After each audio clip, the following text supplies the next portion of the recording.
Les rituels commencent la veille de match où là on a quelques routines avec une dernière séance vidéo. En règle générale, on a pu identifier les forces et les faiblesses de l'adversaire. On essaye de trouver des séquences qui illustrent au mieux ces analyses. L'idée c'est d'apporter des solutions mais que ce soit complètement validé par les joueuses qui sont sur le terrain. Alors c'est parti.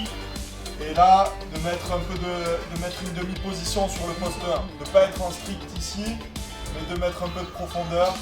C'est la poste 2 côté rentrée. T'as la demi-centre à la balle. Puis une séance d'entraînement sur laquelle on révise un petit peu les choix stratégiques qu'on a pu mettre en place en amont.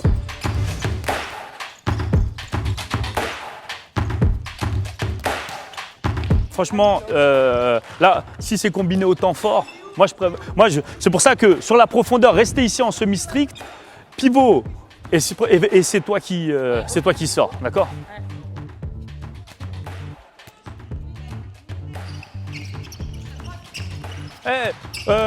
Glisse, Ulysse. Après, tu glisses. Excellent, excellent. Encore.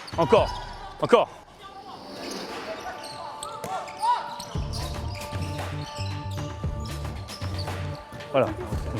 Non, mais si vraiment il y a des zones d'ombre, je veux qu'on les règle. Pardon. Ouais, pas trop basse. Bah, l'idée c'est externe, mais s'il y a poste 3 aussi haut. On a la chance de compter sur 15 à 20 bénévoles qui sont très actifs. On reste une petite structure avec un rôle très important pour les bénévoles qui va du fait de monter la salle en jour de match, désinstaller dès la fin du match et sur tout l'accueil du public en jour de match, donc dès qu'on ouvre les portes, pendant le match et en après-match. Également sur des missions quotidiennes de communication, de passage chez les commerçants, distribution d'affiches, de flyers. C'est même arrivé que certains de nos bénévoles participent à l'emménagement, déménagement de joueuses, donc ils sont très importants dans notre quotidien. Par exemple, Jean-Marc qui est au club depuis le début, je pense, qui est aussi sur le secteur associatif, qui est sur le secteur pro. C'est un peu la bible du club. Donc c'est très important d'avoir quelqu'un qui est toujours chaleureux dans l'accueil des nouveaux bénévoles et des nouveaux salariés, des nouvelles joueuses.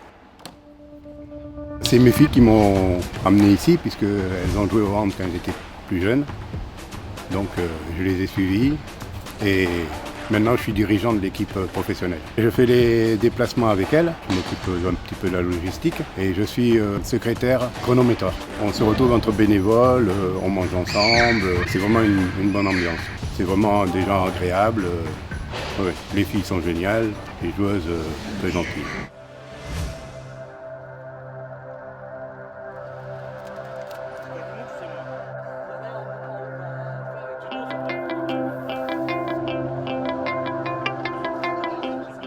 Il y a un groupe, un socle de bénévoles qui est là depuis plusieurs années. Ils savent exactement ce qu'il y a à faire, à quel moment, dans quel ordre. Mon rôle, c'est plutôt de chapeauter, de diriger, les petits détails d'ajuster. Aujourd'hui, on est sur une date un peu particulière, le 29 décembre.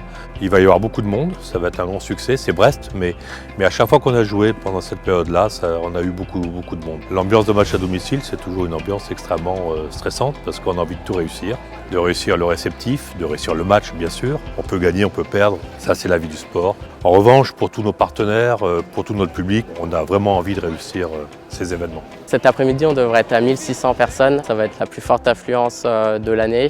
Avant peut-être les playoffs, on l'espère, à la fin de l'année.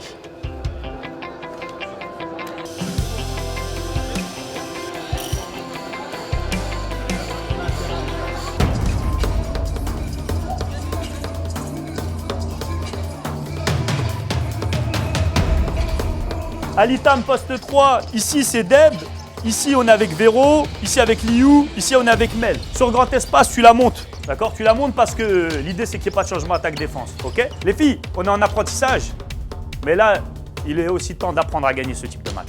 Je pense que c'est l'heure pour nous de montrer que là, on est en progrès. Il est temps d'apprendre à gagner ce type de match, ça commence aujourd'hui. Allez les filles, allez! Brest, aujourd'hui c'est le premier du championnat, une équipe invaincue en Ligue des Champions, donc Des matchs qui sont assez simples à préparer parce que c'est vrai qu'il y a énormément d'excitation à l'idée de se frotter à des équipes de ce niveau-là. Nous, on a envie d'apprendre en combattant, donc c'est vraiment par ce type de match qu'on progresse le plus.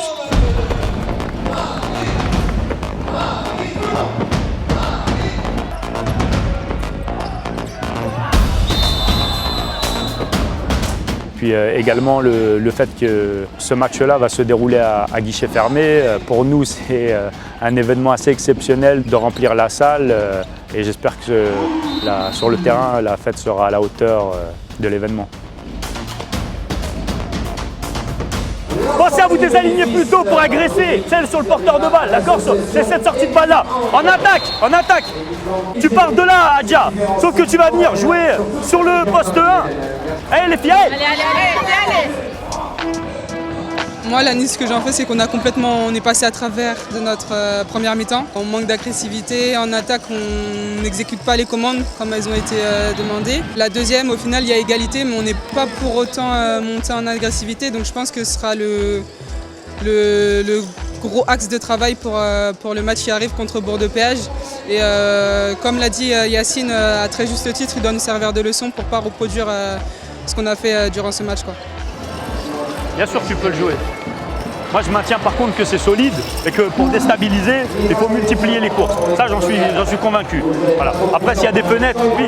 Le problème, c'est qu'à chaque fois qu'on a pris des shoots, c'est là où on a teste pas. Je pense que c'est un peu notre problématique, pas que de ce match-là, mais là c'était vraiment flagrant. Je pense qu'on doit être plus précis sur les impacts qu'on choisit d'avoir. Et dès jeudi, il faut se remettre au travail et il faut bosser, il faut taffer. Je pense que toute l'équipe le fait quotidiennement, parce que là on est 4e sur la mi-saison, mais de conserver cette place et de partir au play-off avec plein de confiance si on y va. Je pense que c'est vraiment ça qu'il faut faire sur la deuxième partie de saison.